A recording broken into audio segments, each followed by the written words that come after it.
Entering the Mayo Experience. That Mayo Experience. That Mayo Experience. That Mayo Experience. Experience.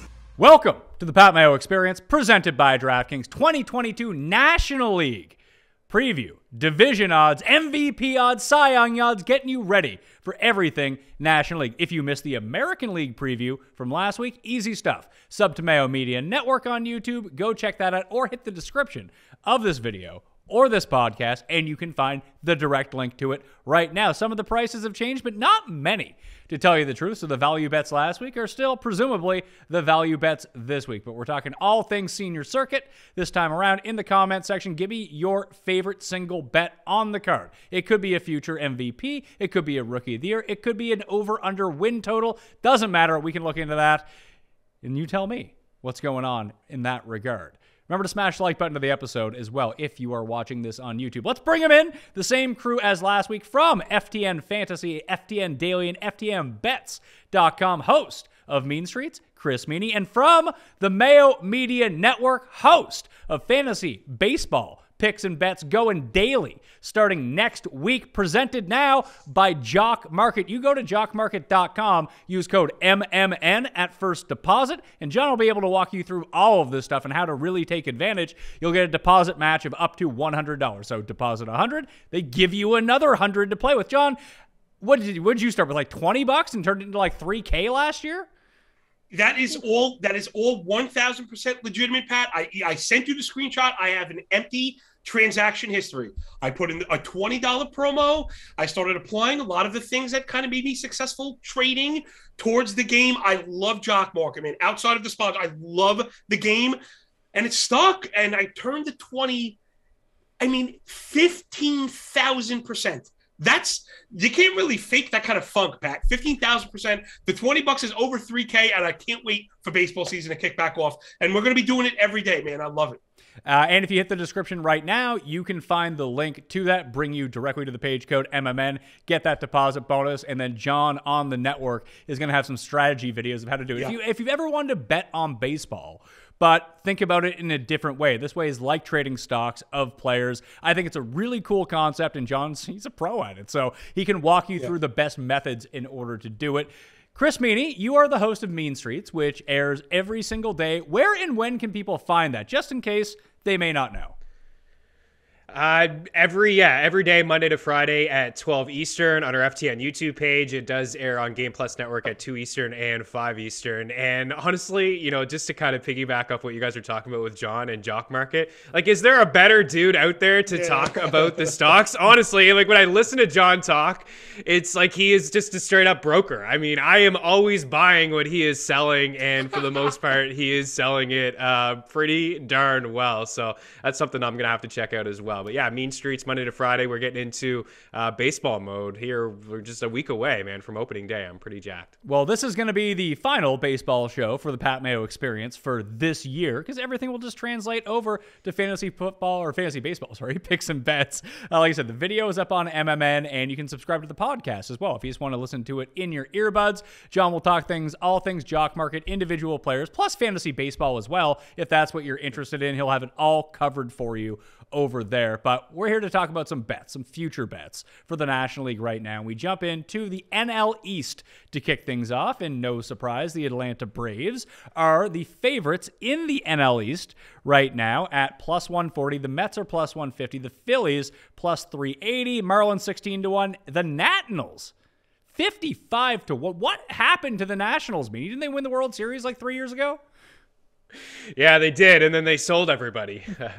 They got rid of everybody, basically. I mean, Trey Turner is now a member of the Dodgers. I mean, that happened last year, and they did bring in Nelson Cruz. He's like 100 now. I think he still has something to offer, maybe a little bit of protection inside that lineup for Juan Soto. But yeah, if you're a Nats fan, I guess you can just look back and say, at least we got that ring, that championship, right? Max Scherzer's no longer a part of the squad anymore. How much does Strasburg have to offer? So it's a team that is not going to offer a whole lot. I don't think so. In the betting market, I don't think that they're going to be all that great of a ball team. And just hopefully, and I say hopefully because I'd like to see Juan Soto stay there. I know that it seems like maybe the writing is on the wall that he is going to be gone eventually. I don't know if he's going to go to Big John's Yankees pinstripes, but I mean, he's going to be offered $400 million from some ball team. I don't know who that team is going to be, but it does seem like if you're a Nats fan, it's going to be a long season for you. But yeah, just a couple years removed from the World Series. John, it's kind of funny to think about when you look at some of the win totals from the other divisions. And like, although the Nationals are 55-1 to win the NL East, their win total is still 71.5. Like, that's much higher than the Diamondbacks. That's much higher than the Rockies, who are both playing in that division or over in the West. But those are two teams in one division who aren't 55. Well, they are those deep odds as well. But you have the Dodgers at the very top along with the Padres. But it just seems like such an outrageous number. And we all know, Meaney, that you're rooting for the Nationals because they're the ex-Expos. We know this. That's right. Yes. Yeah, absolutely. I mean, the old man is he decided to follow Montreal to Washington, so he got himself a ring. But I'll tell you what, when I talk preseason baseball with him, he's not too excited. He would like to see Juan Soto stay. But again, they just don't have a whole lot to offer offensively outside of Soto. I mean, Cruz is almost 42 now. And Josh Bell had the great season a couple years ago with Pittsburgh. He still has a lot of pop in his bat. I would expect him, Cruz, and Soto to each have probably 30 home runs, but outside of that, there's a lot of holes, especially in the bottom part of this lineup, and the rotation is not good either. I don't know, like, is there number one Patrick Corbin? He may be right now, and that's a problem. John, 71.5, like I mentioned, for the Nationals. It's only 76.5 for the Marlins as a win total, yet they're 16-1 and the Nationals are 55-1. One of those numbers seems wrong to me. Yeah, there's a lot wrong in the division. First off, I think, Pat, I really think you nailed it. And I think the answer is just uncertainty. No one knows where it's going to come from. The Marlins also, I think part of the Marlins number is kind of how they tricked a lot of us, and I'm slowly raising my hand. I thought the Marlins pitching put them in a position to be better than the win total last year. However, come the All-Star break, they kind of tricked me and they sold off. I didn't, now granted, I didn't think the Marlins were going to break the bank to add a half a dozen stars, but I did think they might add one piece, maybe a veteran, maybe a bullpen guy to help try and get them to the wild card. That didn't happen. They reversed course and sold off. So I'm usually a little bit worried backing kind of bad teams. If anything, I think it's probably the Marlins number because it's too crowded at the top. And it's funny because everyone is talking about the Mets and the Braves as they should be. The Phillies are not bad either. They pitch, they hit, they added Corey Knebel to the back end of the bullpen, something that the Phillies really struggled with last year. They lost a lot of games in the 8th and 9th innings. And if you move a few, to half a dozen wins into the win column for last year, we'll be talking about the Phillies in that same breath also. So it's definitely clearly stratified. And I just wouldn't touch those teams, probably regardless, because both of them, the Nats and the Marlins, might be sellers. All right, so listen, the under, Pat, is the way to go with this Washington team. You're right. It's confusing to look at it to see the gap between both squads. But I think John nailed it with just the uncertainty with Miami. Derek Jeter is no longer around, and management. Like, what direction is this team going? Because they do have a nice staff, a really strong staff. Alcantara is nice. Rogers has got some upside. Lopez has some upside. Jesus Luzardo is a guy that I think a lot of people liked in the fantasy community a couple of years ago. He still has something to offer if he can stay healthy. I think if you're looking between those two teams, and I know unders isn't the way to go, but we gave one on this show when we talked about the American League with the Oakland Athletics, a team that continues to sell. I think Washington could be a team. Like, Cruz is not going to be on this team come trade deadline because they're not going to be hanging around.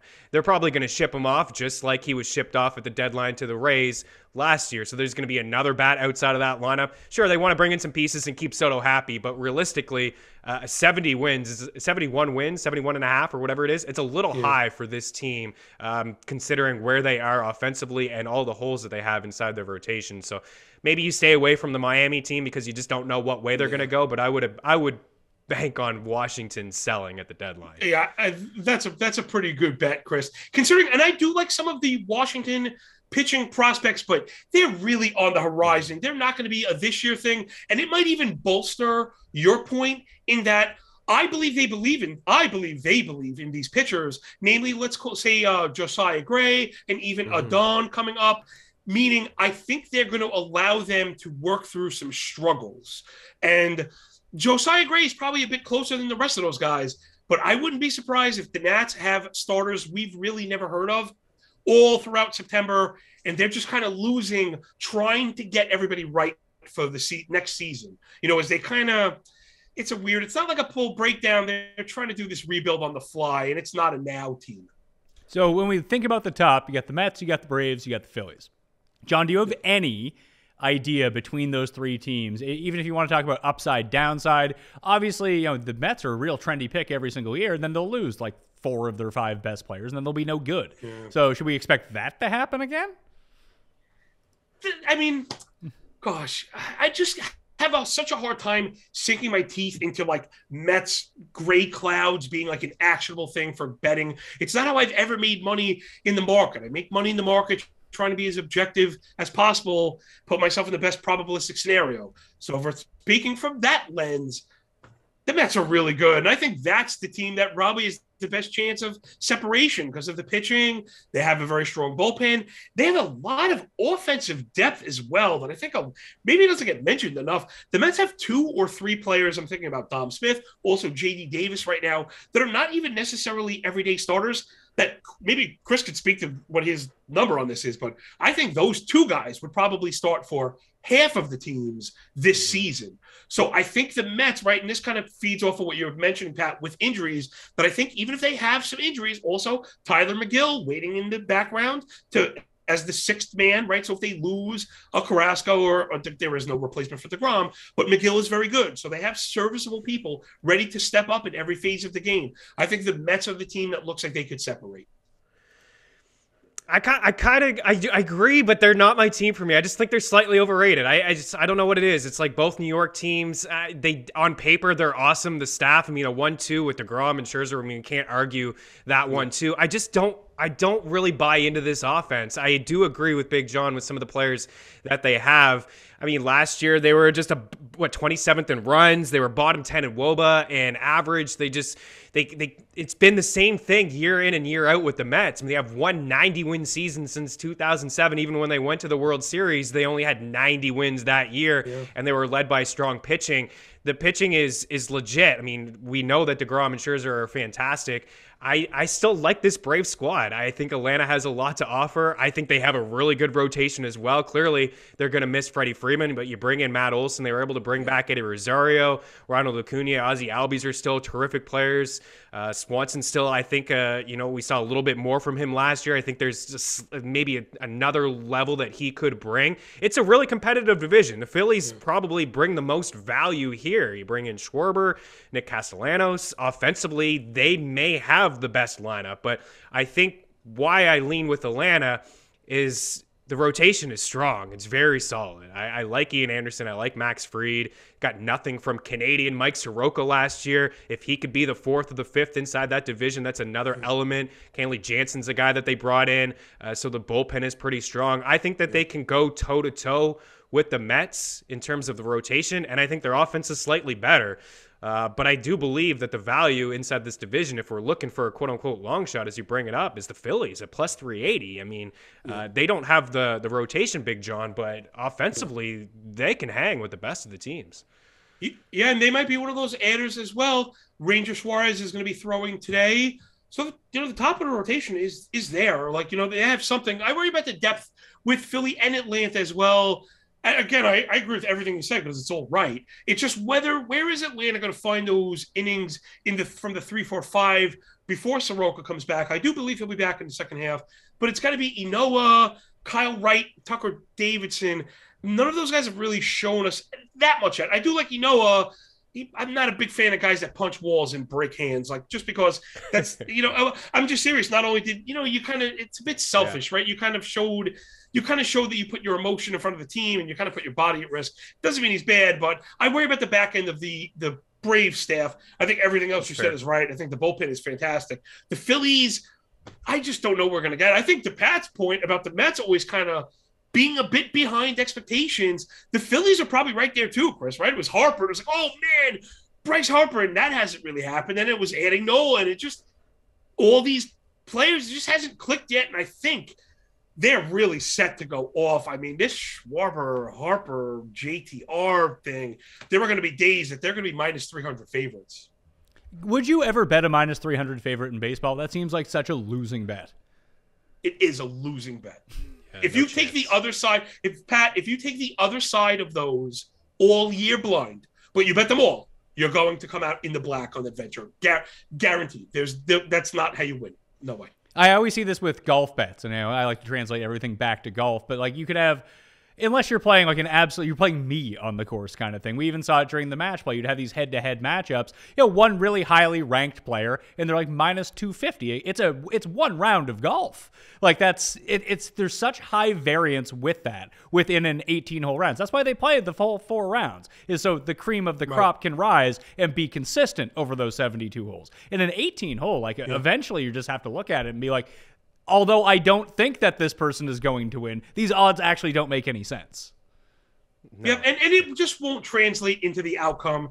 Everyone really wants it to, but it doesn't. The Yankees are at home, and they hit lefties, and they're on fire against this team that doesn't do anything, and they'll go out and lose 4-3. And that's just what it is. It just happens. There's errors, there's bounces, bad calls, good calls. You nailed it, Pat. The name of the game is variance. Don't pay that kind of juice. Be more selective, and you'll be better in the. You can even go back a couple of years ago when Jacob deGrom was on that run that he was on, a span of what, like 24, 25 starts of 2 runs or fewer. How many W's did he get over that span? He never got any run support, and the Mets were massive favorites when he was on the hill, minus 280, 340. It's going to be the same thing this year when deGrom is on the bump, Scherzer's on the hill. These guys are going to be tremendous favorites. Are they going to get the run support this season? So there's a lot of pieces that they brought in. I like some of the pieces they brought in, like Starling Marte's a guy you can put on top of the order, get on base, whether he's hitting that 1 or that 2 spot. He's for the most part over his career, he's been a great on-base guy. Same with Mark Canha. Like, he's not flashy.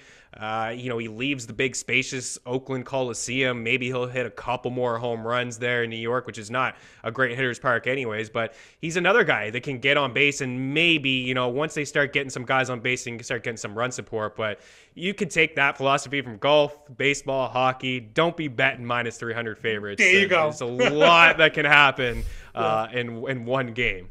Yeah, there you go. Final thoughts on the East. John, do you got a winner or anything else you want to say? No, it's just too close to call. Again, especially with futures, you're locking up your money for 6 months at a time. You should be in love with the play. You should absolutely love it before you pull the trigger. And again, we mentioned this last week. These odds are going to move as the season progresses. So if you're not in love with the price, you can always keep an eye on it, and it might move in your favor. Meanie? I'm going to back the Braves. I'm going to back this Brave squad. I have the same concerns that Big John has at the back end of that rotation, but I do like the offense. Even without Freddie Freeman, it's a tough bat to lose. There's no question about that. But Matt Olson, I think, is terrific. He's not going to come with the same sort of average. He's got tremendous pop. Just talked about leaving Oakland and what that can do for a guy. He leaves a lot of spacious ballparks inside the AL West. So I do like his bat, and I like the rotation. I like those first 3 guys, and I like the bullpen, even with Will Smith, right? Will Smith was a great closer last year. Now he bumps down to be a setup guy, reliever guy, high leverage player. I'm in on the Braves. I think that they get it done again inside this division, but it's going to be a terrific race. Even Miami, I think the over 76.5, the under 71.5 on Washington, I think is one of my favorite plays on the board in terms of National League just win totals. NL Central. The Brewers are prohibitive favorites in the division race. Right now, they come in at minus 165 to win the division. St. Louis is second at just over 2-1. Cubs 11-1. Reds 17-1. Poor Pittsburgh. Pittsburgh 75-1 to win the NL Central. John, is this indicative of how good the Brewers are, or that this division is just kind of on a downswing? I mean, the Brewers are the favorite. They should be the favorite because, man, they pitch like the Dickens, and that's where I like to put my money. I do not like to lock up my money for 6 months on this kind of juice, even though I do think it is a smash win, right? So from a probabilistic standpoint, I absolutely think that is a winning bet to win the division. But I really struggle to get to the odds. I'd much rather stick with the same team for the same reasons. And where I feel they're being mispriced when we look at the World Series, maybe we would get to that. But since we are talking about the Brewers, 15 to 1 to win the World Series. Give me whatever money I was going to put at minus 165 for the, for the division. I'd rather put it at 15 to 1 to make the playoffs. With that top three, I mean, this has got to be the best top three in the league. I mean, Woodruff and Burns and Peralta with Hader and Devin Williams at the back end. Could you think of a better way to win a short series? Not me. So I'm thinking a little further down the line. I'm skipping over the juice for the division, and I'm looking more at the chip at the end of the year. Well, Meaney, couldn't agree more. Does the 89.5 have any interest for you in terms of the win total? Because that's lower than both the Mets and the Braves. Yeah, exactly. And we just talked about absolutely 95 win team last year. I don't see any flaws at all in the rotation. I couldn't agree more with Big John and what he said. I mean, even adding a guy like Brad Boxberger, who I mean, he put together a healthy season last year, right? So that's a positive. That's a plus in my opinion. You put him inside that bullpen. You bring in Hunter Renfroe, is a great bat. I think he's got a lot to offer. So you get a little bit more offensively from this team, where last year they had Jackie Bradley Jr. He's a great defensive fielder, and they still have really good defensive players on that squad behind great pitchers. So I couldn't agree more. It's tough to kind of lay this juice on a single bet. If you're into maybe parlaying 3 or 4 division winners, maybe you can make it worth your while. You chuck them in there and away you go. You hope that you hit the other 3. But yeah, I love this squad. I think they're a great World Series bet as well.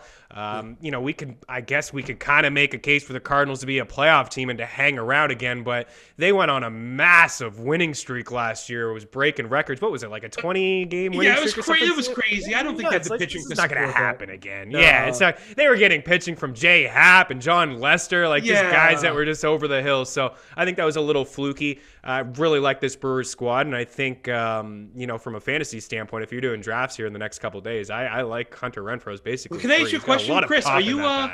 I've been looking for comeback player of the year. I am loving Keston Hiura right now. I was a big Hiura guy coming up with the skill set, and when you see those tangible changes, he cut down that leg kick, and you see it, and he's fast to the ball. He looks phenomenal. They have a guy like Tyrone Taylor waiting the wings, with Low Kane and what they added Kutch too, right? I mean, listen, we mentioned depth. They can stomach a few injuries. I love this Brewer team this year. Love it. If it's not the Brewers, let's just say something magically happens to Milwaukee. They just annex Milwaukee from the United States. They got to kick him out of Major League Baseball. Which team would then have the best? Obviously, by the odds, it's the Cardinals. But are the Cardinals that much better than the odds indicate than the Cubs, then the Pirates, and then the whatever the hell the other team is? What's the other team in this division? Now I got to go. Reds, Cardinals. The Reds. The Reds are the ones. I forget about Cincinnati. You can throw them out of America, too, for all I care. It's easy to forget about them, Pat, because, they just got rid of everybody. I can't imagine being a Reds fan. My goodness. 2 years ago, they decided to sign everyone and make these moves and bring in some pieces, and they were competitive. And I know, Big John, you were feeling them. We were both feeling them, right? We were both feeling them. I bet them 33 to 1. It was Luis Castillo. They had the bullpen. They had offense. It was a weak division. And I said, hey, they're going to be adding at the break. And this has a chance, and it did not. No, I mean, all they've done here is they've traded pieces. I mean, Luis Castillo could be the next one out. We talked when we did the American League that maybe that's a move that the Angels knocking on the door. Hey, we give you a prospect for Luis Castillo. You traded everybody else inside this rotation and throw up and down the lineup. I mean, there's only Joey Votto left there, the poor guy. But no, I think that, Pat, to answer your question, if you see some injuries atop that rotation, I think St. Louis and Chicago are a little bit closer than the odds, say the win totals. I think that, if you are just trying to sprinkle something on a long shot and saying, injuries happen in baseball, we could see Woodruff go down. He's dealt with a couple things over the past couple of years. Corbin Burns only had 1 full season in the bigs. I'm being negative here, but if something were to happen inside that rotation with some of those arms, then I would take the shot on the Cubs. They bring in Marcus Stroman. I think he's an okay pitcher, better real life pitcher than a fantasy pitcher. But I think the offense is a little bit better than the Cubs, Big John. But you said it earlier. I mean, there's not a lot of aces inside this rotation when it comes to St. Louis. Yeah, it's very easy to see where they could really fall apart, like completely have the wheels fall off the Cardinal team. You mentioned it. They just seem to have this kind of magic. Pujols, Albert Pujols is going to hit a home run opening day. Everybody knows this, all right? It's just written. It's already written. If you could find that bet that Pujols homers on opening day and all the tiers happening. But back to the Cardinals, I don't think the rotation has constituted. I mean, right now, I think they have Jake Woodford penciled in as the 5. They're relying on Miles Mikolas for another 175 innings. This is not happening. The Cardinals, I think, are actually in a lot of trouble. I was curious what you thought about the Cubs. I'm getting very big Major League vibes from the Cubs, like the movie Major League. Like they're really just kind of. It's been this like piecemealing, but very interesting, like single skill guys, the whole like Wisdom Schwindel thing. Everyone thought these guys were kind of washed. They looked pretty good. People said Ortega was washed. He looked pretty good. They brought in John VR. People said he's washed. He went 18-14 for the Mets in limited plate appearances. John VR could be a fantasy super stud this year. And where I'm getting at is the Cubs just might do enough little things to justify 11-1. I mean, that's the thing. It's not like you nailed it, Chris. Yes, the Cardinals are better than the Cubs, but they're not 2-1, 11-1 better. No way. Give me the heavy lopsided odds towards the Cubbies there. I don't really know what else to say about this division because it seems like the back end is just really bad. It's awful. Really bad. Yeah, it's awful. It's bad. I mean, I took the under last year on Pittsburgh's win total. I think it was right around 64.5. I'm just double checking. I mean, they won 61 games last year. I don't know how much better they are than last season. They got some kids, but they don't seem to really be ready yet. And this Cincinnati team may be worse than Pittsburgh. Who knows? Like, again, they may continue to sell off some pieces. Like if Luis Castillo goes, then what do they really have to offer here? They're clearly a team that is looking to ship off some pieces and get a lot younger, Big John.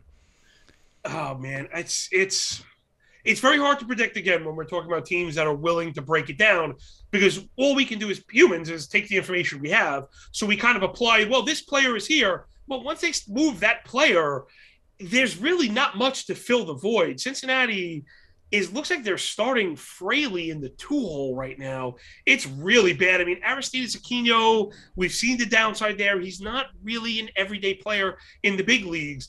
Cincinnati, I think Cincinnati is worse than Pittsburgh, believe it or not. I really do. Because I also believe there are maybe a couple days or a couple weeks, because Castillo's on the IL. I think as soon as Castillo comes back, I think he's off somewhere else. Also, I don't think he's a Red by the time the summer months roll. The flip side to the Pirates is they're building towards something. You nailed it. It's not right now. But there's a lot of very good pieces, believe it or not. There really are. There's a couple of really nice pieces. Everyone knows O'Neill Cruz. Roansy Contreras was one of the most electric pitchers in all of spring training. And, of course, they subsequently sent him down to the minors, right? That's kind of what we're talking about. They're not interested in winning now. So when it comes to win totals, think about the context, All right, well, let's move out west then. The Dodgers are going to be the overwhelming favorites to win the NL West, although the Padres are at least on their heels in terms of outright odds in order to win the World Series. What would you guys say are the chances that the Padres actually end up winning the NL West, even though they're plus 350 right now and the Dodgers minus 235? Well, I would say I think the odds feel about right. The odds I think are wrong is I think it's I think those should be swapped. I think the Giants should be 3.5-1 and the Padres should be 5.5-1. The Giants are coming off the 107-win season. Yeah, you lose your catcher and that matters. No player is worth 20-something wins. You lose Gaussman, who I was not crazy about, to be honest, the way he finished up last year. They saw something they really liked in Rodon and the health reports that the White Sox didn't see. So you brought in a guy that was pitching at an A1 Cy Young type level. They also added Alex Cobb, who I really like. I think the Giants and the Padres should be swapped. But to your answer, Pat, I don't know. I just think it feels fair. The Padres have a lot of talent, but the core of that talent in Tatis, yes, we're being told he's only going to be out for 2 months. Anything could happen between now and then. As of right now, this is a team without Tatis. This is a team that really also struggles at the back end of the rotation. I'm off the Padres. I'm not seeing this as like a team that is going to move in our direction, these odds. I can see them starting slow with no Tatis, and maybe the Padres, this odd might be 6-1 at the middle of May, and then if you really like it, then maybe there's a time. Meaney, yeah, I think that's the play. I was gonna say, give me a scenario where the Dodgers don't win this division. What has to happen to them? A ton of injuries, right? I mean, they didn't win it last year. They didn't win it last year, right? We will say that, right? I mean, a lot of people expected them to win, myself included. They did cruise past their win total at 106, but it was the Giants who won at 107. I think they're getting slightly disrespected, even though a lot of things went right for the Giants last year. Like Brendan Crawford, a little bit older. Like, where did that season come from? And can he repeat that sort of stuff? Big John mentions Kevin Gausman, who had a phenomenal season last year. You know, obviously now a member of the Blue Jays, but they still have a really good bullpen, I think. I don't know if they are set on who the closer of that bullpen is going to be, but they do have some options there. Logan Webb, I think, is terrific. I think he is an amazing arm. They bring in Carlos Rodon as well. He's got some questions if he can stay healthy, but they were able to, figure out some things. Like, I got to give them a lot of credit, like the pitching staff, like guys that have went over there, like Gausman. Cobb is there now. Alex Wood was able to put it together and be really strong for them at moments last year too. So I think there's some value there. But to answer your original question, Pat, a lot of would have to the injuries. That's it. It's just injuries. And I'm not talking to the top of the order. I'm saying I guess the flaws would be inside that rotation. Yeah. Kershaw's a little bit older, so can Kershaw give them anything this season? You lose Kenley Jansen. They lost a couple other relievers too. One guy is kind of Joe Kelly, right? Kelly's no longer there anymore. That's right. Walker Buehler. If anything was to happen to Walker Buehler, that's the name. Then we're looking at this team as great offense. Where's the pitching? So I think that clearly there's no value on the Dodgers here. Probably a 100-win team. But I like where the Giants are at. I think for San Diego, I think they're a trap. Like, we talked last week about the Angels. A lot needs to go right for the Padres too. Like, there's some pieces inside this rotation that if they can stay healthy, great. But there's a lot of questions that I have about Blake Snell. Mike Clevenger hasn't pitched in a couple years. Obviously, he's pitching now, but we haven't seen him on the big stage here in quite some time from Tommy John. Yu Darvish, right? He's dealt with some stuff. I mean, last year he wasn't able to stay healthy either. Year number 1 was great. Year number 2, not so good in San Diego. Big John mentions Tatis. Tatis is going to be away for a couple months. He's the key to the offense. They have some guys here that can certainly rake, but we saw last year when Tatis was out of the lineup, they really spiraled on offense. So I think they're a fade. And if you're a Padres fan and you want to get on board with the upside, because it is certainly there if they can stay healthy, you got to wait it out here. Wait it out until the end of April, until Tatis is a little bit closer. They go off to a slow start here. They're 10, 15 games back. That's maybe a little bit much in the first month, but if they're 6.5 back, you're going to get them, 6-1, 7-1, maybe to win this rotation, and I think that's when you jump on them. I think that was a great point, Chris. I think the Dodgers are 2 injuries away. Worth noting, the Padres this year were not selected by Tim Anderkus to win the World Series, Meaney. So they're not Anderkus anymore. Then they're good. Well, then they're good. So it's a lock? So they're a lock to win.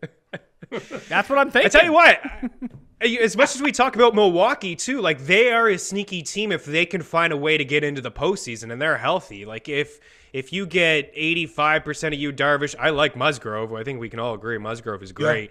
But Yu Darvish, Blake Snell, Clevenger, Mackenzie Gore. Don't want to get too excited, but Mackenzie Gore, he looks absolutely phenomenal. One of the better prospects. Pat, you and I have him in League of Leagues. We've been waiting for him for a couple of years. Yeah. This is the year. Mackenzie you held Gore this shows whole time. Up. Yeah, this whole time, just waiting it out on Mackenzie Gore. But, man, he's got some upside, right? And, again, this is a guy, just like the rest of these guys inside the rotation, if they can put it together, they could be a scary team in the playoffs. But I would wait it out in the first few weeks of the season because I think you'll get better value. Yeah. Great. Oh, boy.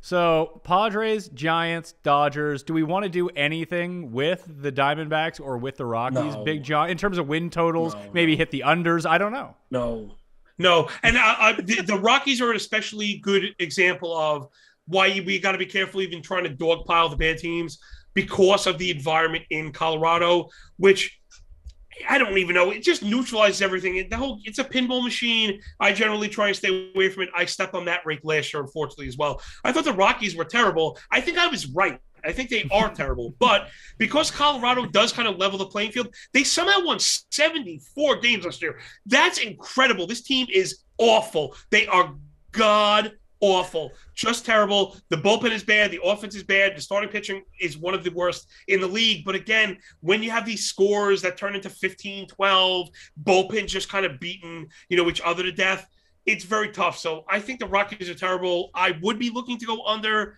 but I think I'm going to leave it alone because I did just get stung on it. I'd rather put my money on good teams. It's hard to argue that with the Rockies. It's really hard to figure out the organization, honestly. If you just go back to it's the last few years with the kids and the prospects, when are they going to play? And then they had David Dahl, a couple of these guys that we were all waiting for to play, and then they bring in these veterans that are on their last legs. It's like why are they doing this sort of stuff? Like Ian Desmond. Remember when they brought in Desmond? It's just like sign him to a lengthy contract, and then they can't figure it out with Nolan Arenado, so they ship him, and then they also ship $50 million to St. Louis, and then they decide that they're not going to bring back Trevor Story, but then they go out and sign Chris Bryant. It's just a tough organization to really figure out. And Iglesias too. I actually don't mind the total. It was very important. It was very important to block the talent. That's how they roll, Chris. That's now I don't know, new management. Maybe they're trying to think outside the box. I don't know how the ownership can explain the recent moves to the fan base because it's a new management, but they're still doing similar things. It's strange. I actually don't hate the total, to be honest. You mentioned that they won 74 games last year. We're sitting here 68.5. I mean, it's not bad, right? They're going to score some runs. Like, Chris Bryant is still very serviceable. Yep. Charlie Blackmon's getting a little bit older. Ryan McMahon, I think, has got something to offer. CJ Cron's got a heck of a bat. He's still, I think, maybe a top 30 bat against lefties. They go and get Randall Grichuk, so he's got some pop in his bat. He probably flirts with 30 home runs there.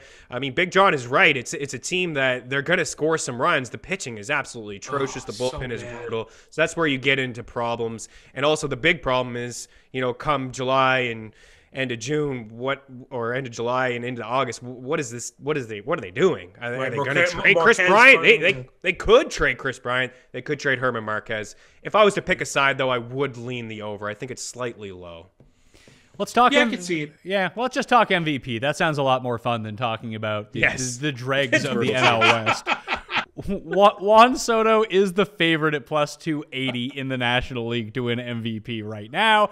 Let's see. Is it Acuna? Am I pronouncing that? You can see how into baseball I am. Enye, Acuna. Acuna, so it has like the extra flair to it. I don't see one of those the Enye, yes. Yeah, Enye. Acuna Matata. Yeah, there we are. 7-1. Anyway, Bryce Harper's 9-1. Mookie Betts is 9-1. Freddie Freeman's 12-1. Trey Turner 14-1. Fernando Tatis is 18-1. But how long is he out for? At least 2 months. Yeah, you can't win with that. Okay. No. Matt Olson. I mean, just wait a month and they'd be like 30-1. I don't understand those odds. He has no chance. Yeah. Who do we like from here? Do we have a favorite that we can back? Is there a long shot that we can go to here? Like, I don't know, is it 2011? Is Paul Goldschmidt going to win MVP?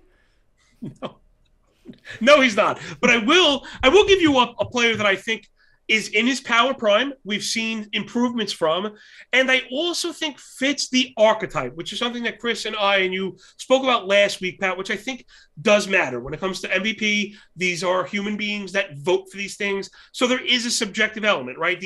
Winning an MVP is not a mathematical formula. You can't say, well, he had X and Y and Z, and therefore he's the winner, because there are, whether it's attitude, community, contributions, or whatever it may be. So I think there is an archetype that matters here. And what that means to me, at least, is I think it really shrinks the pool of players that can win. Now, Juan Soto, transcending baseball with the big smile, international superstar, he's one of those guys. He's also at 3-1. I would never pay 3-1 for an MVP. The odds are just so lopsided. I'm looking at the polar bear, Pete Alonso, somebody I've covered in depth, right? He has the big market. He's in his power prime. We've seen a 50 home run season. So it's not as if we're asking for something that's never happened before, something I also like. Coming off a strong season with good environment. And, man, I was covering this on the Fantasy Baseball show for you, Pat, where Pete Alonso has made some major disciplinary gains. And a player like him, who is not only striking out less, but he's exchanged it for more contact. And we know the type of contact Alonso makes. I think 50 home runs is in the cards again for Alonso. And again, I know he's going to get a boost, New York media and all that, but that's part of my calculus here. So Pete Alonso has got to be between 25 and 30 to 1 anywhere. So I think that's where I'm going to go. I think he checks all the boxes for me. All right. Yeah, we didn't share notes, as I never want to share notes with Big John because I'm always excited to see where he's going to go, and it's the same guy that I have written down here as well. Is Pete Alonso. But I also want to give a little bit of love to Tyler O'Neill as well. I know we were a little bit hard on the Cardinals, a little bit longer odds for Tyler O'Neill at 30 to 1. He had his breakout campaign last year. I do believe in the talent, 34 homers. He had 15 stolen bases. He may not be a 285 hitter, but I also don't think that Pete Alonso is that type of hitter either. If Pete Alonso can smash 45 plus bombs, driving 100, score 100, hit 260, that's something I think that Tyler O'Neill could do as well. I think he can get past the 40 home run mark. He's got tremendous pop. He's going to chip in with some speed. Maybe the average comes down a little bit, but if he can hit 270, 275, I really do believe in what he did last year. And I think from a fantasy baseball standpoint, we're talking about this guy being a rock solid round 2 pick next year. I think he's a steal in the 4th, late 3rd, early 4th. I think he's got a lot to offer offensively. I think he's got a sharp eye at the plate. And I think he's going to be a guy that drives in over 100 runs and maybe scores 100 too. So that's, and you know what? I think it does have to be on potentially, a big market name. Like John talks about the intangibles with certain players. I think he checks some of those boxes too. Yeah. All right. Let's move to Rookie of the Year. We'll do Cy Young last because I don't really know what to make of what's going to happen in the National League Cy Young here. And I want to kind of talk it through with you guys of what actually matters nowadays when it comes to hitting the Cy Young. So we'll stick with Rookie of the Year. In terms of overall favorites for Rookie of the Year, let's see here. Is this still broken up by league? It's not broken up by league anymore. It's just one, isn't it? Or do I have no? It's broken up. All right, there we are. I was looking at American League. That's why I was like, I'm pretty sure we talked about these guys last week on the American League show. O'Neill Cruz is 4 to 1 to win Rookie of the Year. Who is that, and who does he play for? Well, he plays for the Pirates, and he's really good. He's the biggest shortstop I've ever seen in my life. This guy's like 6'8", 260 playing shortstop, and he hit a home run off his shoe tops a la Vlad Guerrero that I'm not sure has landed yet. He is a super uber talent, but the Pirates rewarded his 1,000 OPS in the spring with a trip to Tuscaloosa, wherever they play AAA ball. So I think the name of the game here when we're looking at Rookie of the Year is opportunity. And with a few of the guys on this list look like they have a chance at cracking the opening day lineups, considering the odds are way better, better in the favor of the better. I don't think I could get with O'Neill Cruz. There's a couple of them that I do like here, Patty. Bryson Stott on the Phillies, who I've spoke about. The reason I'm mentioning that is he's blocked at shortstop by Didi Gregorius. They're getting him reps at third base. Alec Baum, that experiment hasn't gone well. Now, I'm not ready to throw out the baby with the bathwater here, but he's getting reps. And if Bryson Stott breaks with the big club, I saw him anywhere between like 8 and 10 to 1. That's a player we can get behind. Hunter Green with the Reds looks like he's going to crack the opening day rotation. And again, the best pathway to winning this is opportunity. And one more, which I don't know if people are looking to jump on the Heat now, because the odds have gone from 20 to 1 to about 11 to 1 last time I checked, was CJ Abrams for the Padres. We mentioned Tatis being out. Abrams looked like he might get the nod on opening day, and they're also getting him reps in the outfield, which tells me they're going to look to get him plate appearances every day. So Abrams is a player with opportunity. He easily could win this. There's probably only 6 or 7 guys I think that could win at all. The odds here are kind of weird. Yeah, it's a little bit different than the American League, where I think it's Bobby Witt's to lose, but I love the Abrams call. I think he's terrific, and the fact, like you said, that he's going to get playing time here in the first couple months without Fernando Tatis, and if his bat is fine, then they're going to they're going to find a way to keep him inside that lineup, and when Tatis comes back, the lineup's going to be even better. So he's going to have a real good opportunity. I like the Hunter Green shout out. Nick Lodolo is another Reds arm that I think he's going to make the rotation inside the back because because they've shipped off so many guys, and we already talked about Luis Castillo a couple times. If he's going to be gone, he's 40-1. Hunter Green is that top guy who's, hitting triple digits on the gun and first overall pick. So like his odds at 10-1, he's going to get more steam. But I hate to be the chalk donkey here, guys, but let's be honest. I mean, Seiya Suzuki. I mean, when we talked about the odds earlier, it was 4-1. Now I'm seeing plus 380. It's time to do it now. He's a guy that can play 6 or 7 different positions. He's got some pop, clearly. There's going to be an adjustment period from him coming over from Japan, but I mean, he's a 5-tool guy, I think. Tremendous power. He's going to steal bags. I got him down here for these projections. Big John, see if you like these and tell me if you think that this is rookie of the year projections here. I got him for 24 homers, 10 stolen bases, hitting 285, driving in 85, and scoring 84 runs. So I think that's got, I don't know if there's any rookies on this list that can compete with those type of numbers. Well, I think that sounds pretty comparable to what India did last year. I think if he achieved that, I think he would have a very good shot at it. And I think you make a very good point with Suzuki. You know why I didn't mention it? Because my heart breaks. I didn't get to the books fast enough. That number for rookie of the year was huge. Yeah. It was like 30-1 or 40-1 like a month ago. Yeah. I did miss it, although that doesn't mean that it's not a good bet. Still, it just kind of hurts a little bit.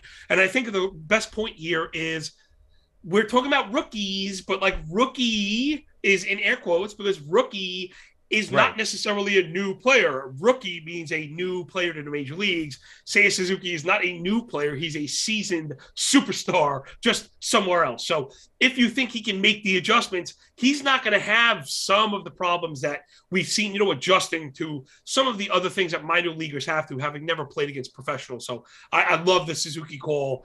He's going to play every day. They're going to give him every chance to succeed, I think, as well. And Pat, our guy, Mackenzie Gore, League of Leagues, I mean, he's 45-1. So we're in. It's worth a shot. It really is. A buck or two. Yeah. Why not? I think he's only going to trend upwards, right? We're talking about value. We're talking about getting in early. Obviously, we missed out on Suzuki, and there's not a ton of value at plus 380. I'm saying if you do want to make that bet, you got to make it now. I mean, just within a half an hour, we've already seen the odds change of doing this show. But at 45-1, if he continues to have a strong spring, Blake Snell, Darvish, and the other guys kind of escaped my mind. If these guys can't stay healthy, right? I mean, Clevenger, we're looking at maybe more innings and an opportunity for Mackenzie Gore, and he's only going to go upward, not downward. So yeah, he's getting 100 innings this year. I think. I love to target 6 starters for innings. Rookie of the year is going to be tough. We're going to need him to get a look within the first probably 6 or 8 weeks, but man, if he doesn't break opening day, I don't think you have to jump on the odds, right? They may even help us. They may move in our favor. The second he gets a nod, if it's, let's say, the middle of May or sooner, you may want to take that bet blind because the very first time, if he strikes out 10 batters in 6 innings, that bet comes off the board at 45-1 and it gets put back up at 22-1, Let's move to Cy Young, because I want to see if Jacob deGrom at plus 330 is something that you guys are interested in after pitching, or actually starting 15 games a year ago, 12 games the year before that. If he can get to 30 starts, Big John, is he the Cy Young winner? If Jacob deGrom gets to 30 starts, we are going to see perhaps the greatest pitching season in my lifetime, and then even maybe more so, the greatest pitching season perhaps of all time. What Jacob deGrom is doing right now is to almost compare it to the video game on a setting that's too easy doesn't even seem to do it justice. I think I saw this on Twitter today. He has a 50% K minus walk in the spring. All right, so it's just the things he's doing right now are ridiculous. That's all you're betting on is the health. So you really ask me, do I think he has a 3.5-1 shot of staying healthy the whole season? Yeah, I think so. And I don't think anyone else has a chance if deGrom has 30 starts. Meaning? I was going to bring him up when we were talking MVP, and there was a moment last year where he was favored. He was the favorite to win the MVP in the National League. He was that good. So, yes, to answer your question, 100%, yes. If this guy gives 25 starts, he's probably the Cy Young winner. He's that good. Chris. And he looks great. I want to. What if we level the playing field? What if I told you, like, I don't want. I never want anyone to get hurt. But let's say again, like Pat's thing, a alien spaceship comes and needs Earth's greatest pitcher. So we sacrifice DeGrom to the to the Martians. Who would you be running to smash then?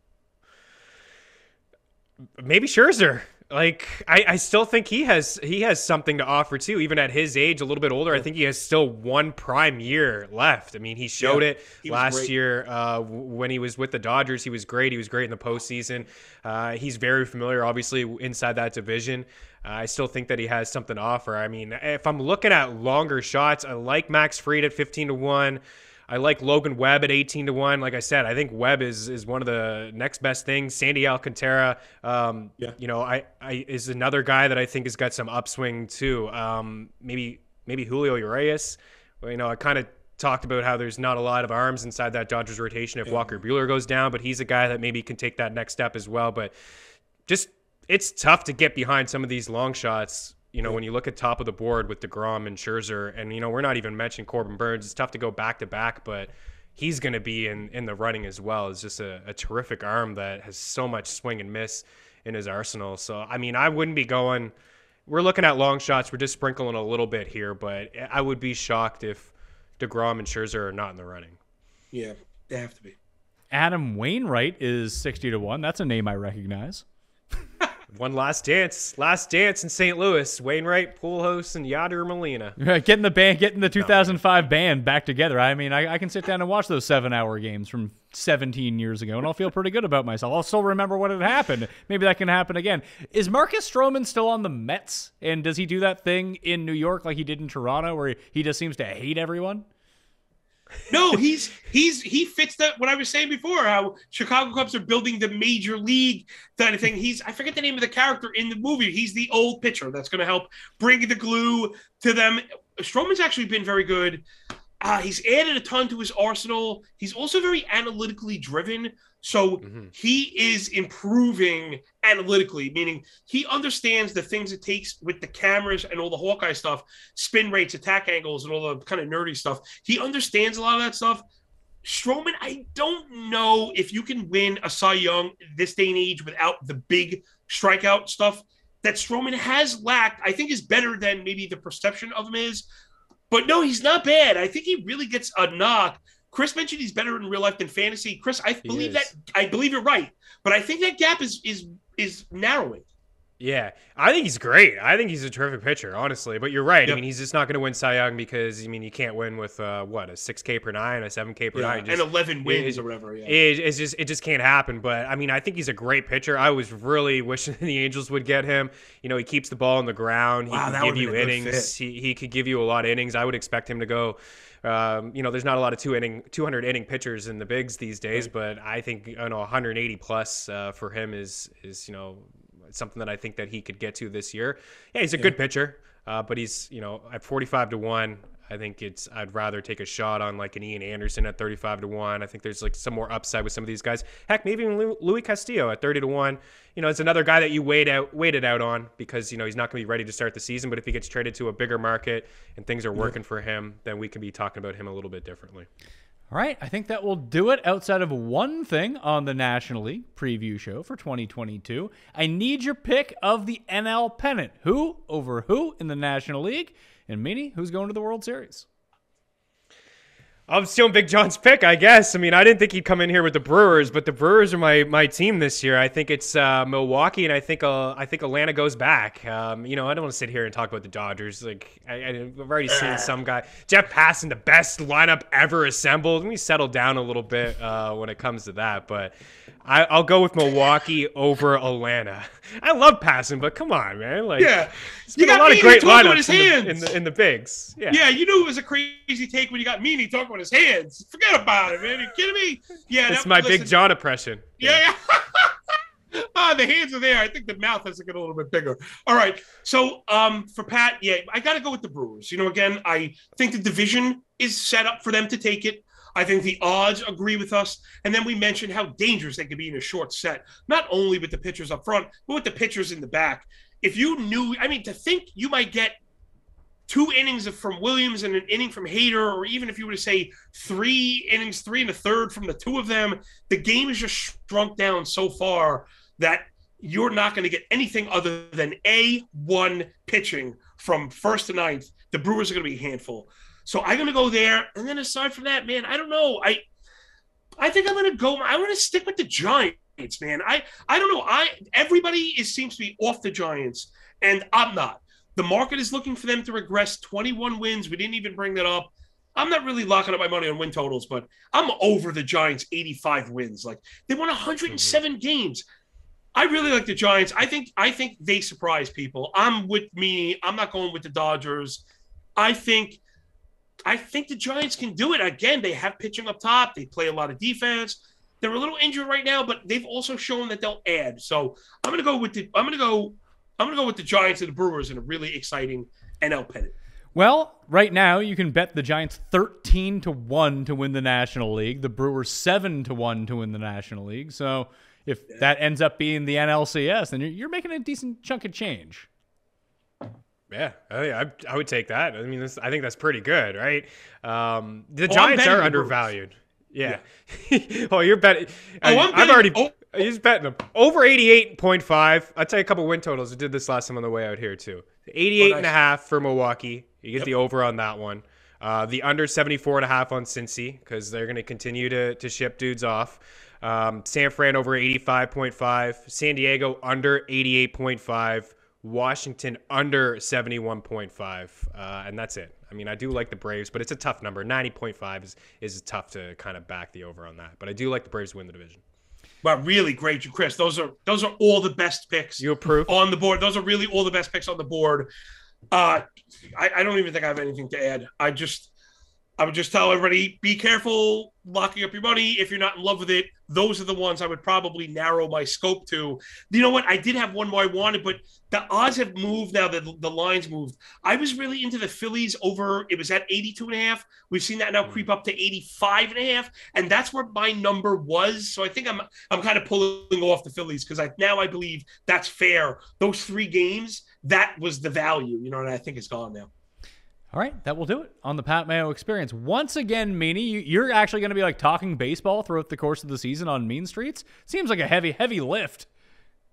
Yeah, every day, man. We're gonna do it. I've kind of stepped away from the NBA, to be honest. I mean, there's enough people talking about the NBA over at FTN, so I'm happy to stop talking about the NBA and get into the MLB. Yeah, we'll have picks, we'll have props every single day on Mean Streets, Monday to Friday, and keep an eye. Just like Dango Betselli with the hockey show over at FTN, we may have some betting content. Once hockey wraps up, we'll get into maybe more of an MLB betting show over at FTN as well. Well, if you do need your MLB bets, your fantasy baseball, and of course, how to trade stocks on players at Jock Market, Mayo Media Network is going to have daily fantasy baseball picks and bets with Big John hosting every single day. What do you got in store for us here? You got like waiver pickups along with the Jock Market picks, maybe some trade stuff. I'm curious to see how you roll this out. I'm excited to watch it.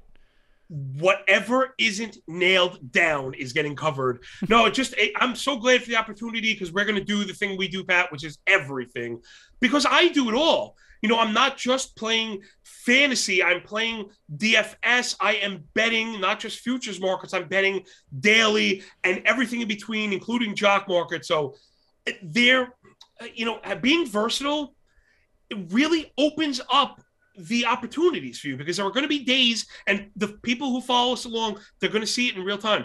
There are going to be days where I say, we're not interested in DFS because we don't like the pitching. We're only looking at a couple hitters.